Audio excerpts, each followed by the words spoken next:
Bueno chicos, en esta oportunidad vamos a hablar de los componentes inorgánicos del suelo. Para hablar de esos componentes inorgánicos, pues recordemos un poquito la composición aproximada del suelo. Entonces podemos encontrar minerales alrededor de un 45%, aire entre el 20 y el 30%, agua entre el 20 y el 30% y la materia orgánica del 5%. ¿Listo? Dentro del 20 y 30% de ese aire podemos encontrar componentes inorgánicos asociados a mezclas de gases. En el suelo, mm, la atmósfera o el aire que se encuentra se denomina atmósfera edáfica. ¿Y qué es esa atmósfera edáfica? Pues una mezcla de gases, igual que el aire atmosférico, que se sitúa en esos poros o en esos pequeños espacios entre el suelo, y la composición pues de estos gases pues es muy similar a la del aire atmosférico. ¿En qué varía o por qué es diferente? Pues digamos que en esta composición el contenido de dióxido de carbono va a variar debido a las reacciones químicas que se dan cuando hay respiración edáfica, es decir, cuando los microorganismos degradan la materia orgánica del suelo, liberan dióxido de carbono y esto aumenta pues la concentración de este dentro de esos espacios porosos. Entonces, dentro de esa composición, comparándola un poco con el aire atmosférico, pues podemos encontrar oxígeno entre el 21%, el 78% y el dióxido de carbono de 0.03%. En el suelo, pues la atmósfera de África, ese porcentaje de oxígeno está entre el 10 y el 20, entre el nitrógeno entre el 78.5 y el 80, y el dióxido de carbono está en mayor cantidad de 0.2 a 3%. Pues dado por esa respiración edáfica o esa degradación de la materia orgánica que se da por parte de los microorganismos. Bueno, dentro de los fenómenos asociados a este componente, pues podemos encontrar los movimientos en masa. Eh, ¿Por qué se dan los movimientos en masa? Pues se dice que se produce por las variaciones de temperatura y de presión entre las distintas capas del suelo y entre el suelo y la atmósfera.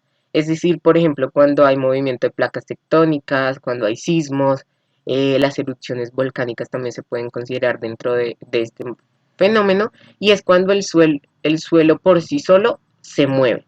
¿Sí? No hay ningún otro fenómeno o alguna alteración o alguna actividad antrópica que lo ocasione.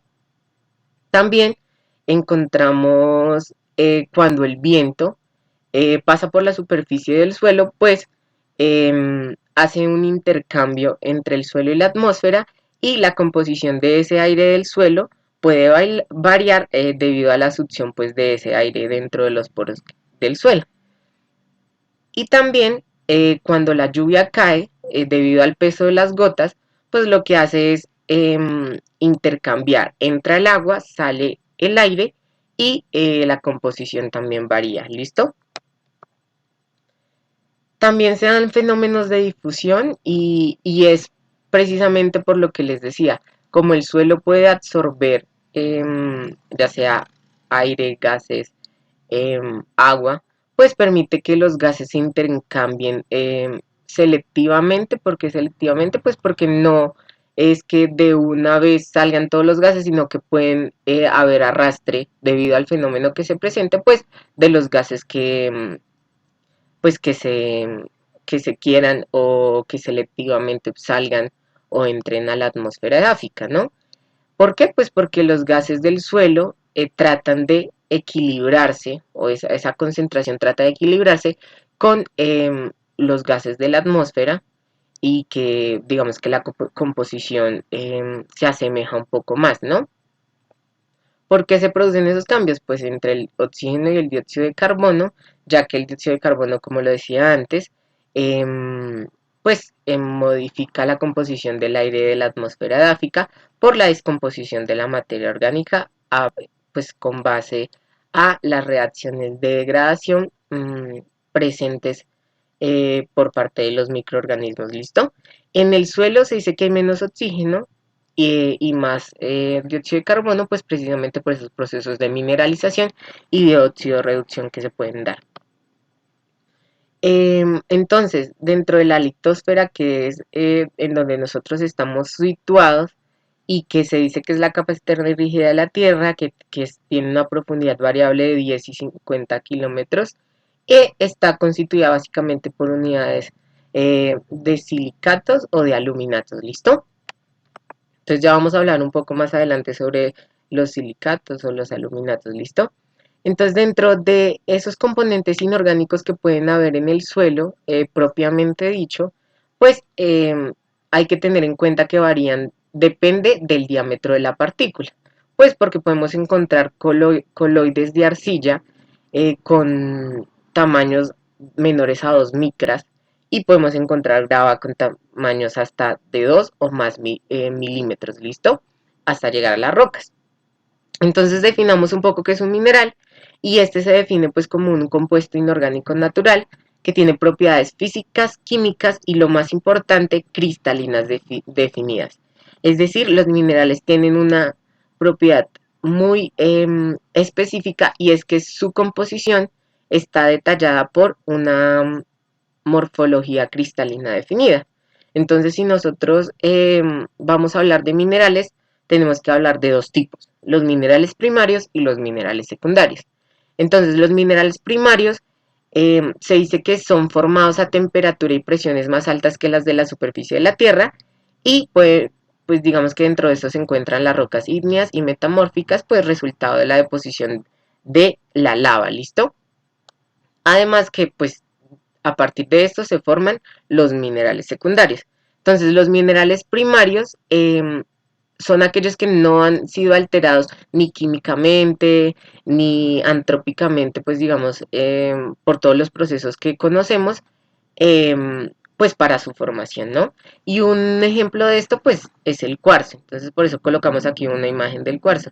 Si ustedes ven el cuarzo, como todos lo conocemos, tiene una estructura definida, pero no solo físicamente, sino morfológicamente, es como una red de varias unidades fundamentales unidas en donde podemos definir distancias y podemos definir cantidad de átomos que se encuentran dentro de esta. Cuando hablamos de los minerales secundarios, entonces ya estos no son formados a temperaturas y presiones más altas que las de la atmósfera, sino que son formados bajo esas condiciones iguales a las atmosféricas. Y también pues se dan por la meteorización de los minerales que ya son preexistentes. Entonces, estos minerales secundarios son resultado de que el tiempo pase por los minerales primarios. Después de la deposición ocurren reacciones a presión y temperatura atmosférica que causan que esos minerales se transformen en minerales secundarios. ¿Listo? Dentro de los minerales secundarios también encontramos la estructura definida y pues tienen unas estructuras fundamentales. Entonces, dentro de los minerales primarios, ¿cuáles podemos encontrar? El cuarzo, la moscovita, la biotita, todo lo que son los feldespatos.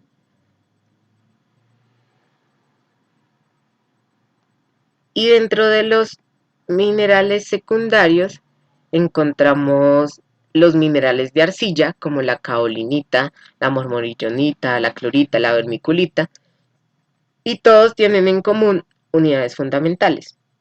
Ya vamos a hablar de esas unidades fundamentales, ¿listo?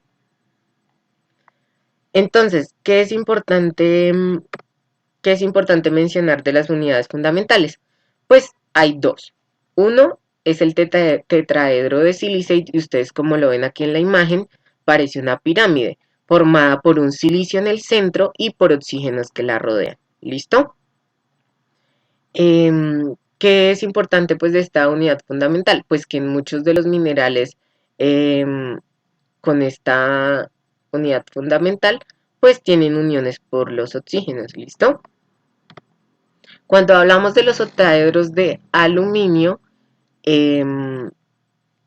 podemos hablar de la misma pirámide unida por la base, y entonces ustedes se encuentran como aquí en la parte superior, como si fueran dos pirámides unidas de la base, sino que aquí el átomo central es el aluminio, ¿sí? También rodeado por oxígenos. ¿Qué es importante esta? Pues que hace o se comparten los grupos hidroxilo o los grupos OH, ¿listo? Entonces, ¿por qué es importante hablar de los minerales primarios o secundarios? Y más específicamente los minerales secundarios. Pues porque gracias a esos nosotros podemos realizar una serie de manejos y análisis de estos mismos minerales para utilizarlos en la aplicación de la carrera, ¿listo? ¿Cuáles son súper importantes para nosotros o cuáles son los que nos facilitarían de alguna manera pues el estudio de la contaminación del suelo o de la remediación? Los filosilicatos. Entonces los filosilicatos son productos de meteorización que siempre tienen grupos OH en su estructura, es decir, que siempre van a tener grupo hidroxilo, ¿listo? Estos tienen varias clasificaciones y dentro de las más importantes para nosotros están las arcillas, como la caolinita y el talco, ¿listo? La estructura de estos filosilicatos pues tiene dos bloques básicos, una capa o hoja tetraédrica que está formada por tetraedros de sílice y otra por una hoja octaédrica pues por octaedros de aluminio, ¿listo? Entonces, estos filosilicatos se pueden clasificar por láminas. Entonces, cuando hablamos de una lámina 1-1, es porque van a encontrar la capa de tetraedros, es decir, la pirámide, y una capa de octaedros, es decir, como las dos pirámides unidas, unida a esa primer pirámide, ¿listo? Entonces, cuando hablamos de una lámina 1-1, es que hay una combinación de una capa tetraédrica con una capa de octaédrica. Bueno, ¿qué es importante? Pues que digamos que entre estas dos láminas se pueden formar puentes de hidrógeno entre los oxígenos. Y eso es importante para nosotros, pues por la retención de cationes, ¿listo? También esos filosilicatos lo podemos encontrar en arcillas, más específicamente tipo 1-1, como la caolinita. Entonces igual, la capa tetraédrica unida a la capa octaédrica. Eh, Generalmente no presentan sustituciones isomórficas y ya hablamos un poco de qué son esas sustituciones isomórficas y pues estas arcillas generalmente no se expanden o contraen, que es una de las propiedades de las arcillas más conocidas. ¿Listo? Ya cuando hablamos de láminas 2-1, entonces igual tenemos una capa de tetraedros de sílice, una de octaedros de aluminio y una de tetraedros de sílice. Cuando hay esta unión se dice que es una lámina 2-1 porque tengo dos de tetraedros y una capa de octaedros. Entonces cuando en la arcilla se presentan láminas 2-1 unida a láminas 2-1, en esa intersección entre esas dos láminas se pueden retener cationes o cationes hidratados o iones de potasio. Entonces dentro de los cationes sodio, magnesio, calcio, ¿listo? ¿Por qué es importante para nosotros? Pues porque esos cationes, como su nombre los indica, intercambiables, pues pueden ser sustituidos por otro tipo de elementos, por ejemplo, metales pesados. ¿Listo? En estas arcillas tipo 2-1, como la esmectita, sí se presentan sustituciones isomórficas y hay cargas. ¿Listo? Y cuando hay cargas, pues entonces puedo yo retener algunos compuestos o algunos elementos en esa unión de las dos láminas. ¿Listo? Estas se expanden, no se contraen de acuerdo al contenido de agua que tienen. ¿Por qué? Pues por su característica de que están cargadas. ¿Listo? Entonces, ¿por qué es importante la sustitución isomórfica? Y básicamente la sustitución isomórfica es sustituir el átomo central, por ejemplo, el aluminio, eh, por el sílice o el aluminio por el magnesio. Y es importante, pues digamos que esa sustitución tiene que ser por un átomo de similar tamaño. ¿Listo? ¿Por qué? Pues porque cuando hablamos de isomórfica es porque la morfología de la unidad fundamental pues no va a cambiar. ¿Listo? Y esto permite que pues que estas estructuras sean cargadas químicamente y pues los cationes se puedan unir. ¿Listo? Entonces, por ejemplo, el magnesio tiene un diámetro de 0.065, ¿sí o no?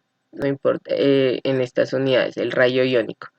Y el aluminio de 0.050, entonces está solo 0.015 por encima, entonces ahí se puede dar una sustitución porque no va a variar en tamaño, pues significativamente estos dos átomos, ¿sí? Pero yo no podría cambiar, por ejemplo, el sílice por el hierro, que tiene 0.75, pues porque el sílice tiene 0.041, entonces por eso se dice que el sílice puede ser reemplazado por el aluminio, pues porque es el que tiene más afinidad, está mucho más cerquita en diámetro que este.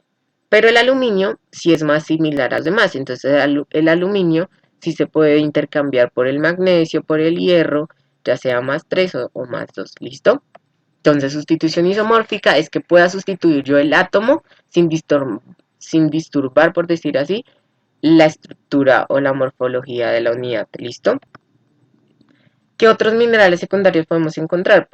Pues los halófanos, que pues son materiales volcánicos, los minerales fibrosos, de arcilla, los óxidos de aluminio, de hierro, de manganeso y otros minerales como el carbonato y el sulfato. ¿Listo?